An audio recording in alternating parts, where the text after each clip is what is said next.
Ang nakikita nyo ay ang aking nilalaga na bulalo. Ayan, para tipid tayo sa LPG. Pag mga nilaga, dito tayo, mga wise misis. Sabi mga Lods, kumusta po kayong lahat? Ayan, nag-video naman ako tonight kasi I wanna share with you ang aking hapunan. Ang aking hapunan, syempre, sisimulan natin sa prutas. Mas maganda kasi pag inuna natin kumain ng prutas sa atin meal. Dahil parang napiprepare natin yung tiyan sa maayos na digestion. Ayan.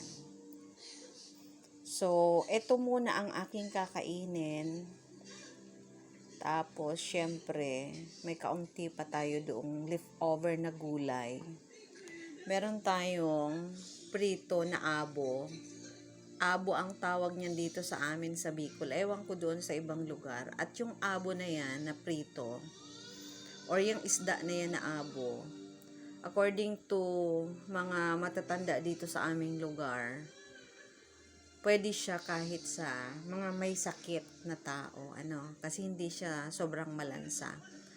Kahit yung may mga allergy, okay lang daw si abo, yung isda na yan. So ako nga, kagagaling ko din lang sa allergy, kaya hindi po ako nagkakakain talaga ng mga isda. Pero sa experience ko, pag kumakain ako nito, hindi naman yan natitrigger talaga yung allergy. Ayan. So, ayan. Para sa abo, meron tayong sausawan na kalamansi at toyo. At kung gusto natin na lagyan ng konting anghang, yan po yung ating sausawan. Tapos may kaunting tosino, ayan po, para sa ating dinner. And syempre, ang aking brown rice. Ayan. So, brown rice tayo. Kasi ang brown rice, konti lang, busog ka na. Hindi katulad dun sa white rice na sobrang takaw kanin pag kinakain siya. So, palagi brown rice. Although kumakain din naman ako ng puting kanin or yung mga regular rice na kinakain natin mga Pilipino. Pero as much as possible, prefer namin ang brown rice. Ayan. Kanina, naglaga ako ng bulalo, yung buto. Ayan. So, pero hindi na kasi ako masyado kakain ng karne. Ayoko na. Kasi sumasakit na yung pa ako sa karne. Alam nyo, sa nagdaang mga linggo, laging karne ang ulam ko kasi nga may allergy ako. Pero andyan yan kasi kung magustuhan ng anak ko, bulalo. Ayan.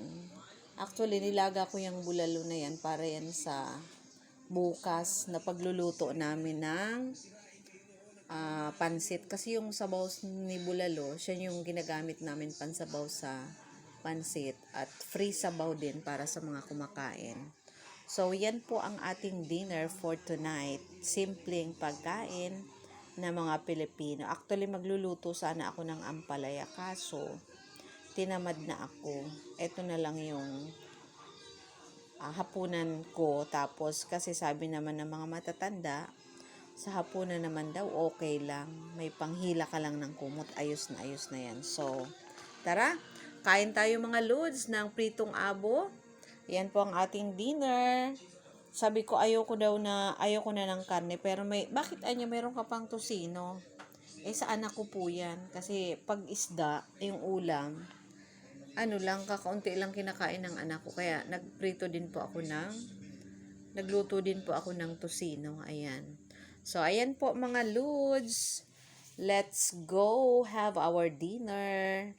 Sabay-sabay tayo mag-dinner na ngayong gabi. Maraming salamat sa palaging pag-support sa aking mga video, sa aking mga post, mga Lods. Asahan nyo na pag hindi ako busy, willing ako mag-support din po sa inyong mga post. Thank you so much. Kain na tayo. Bye. See you.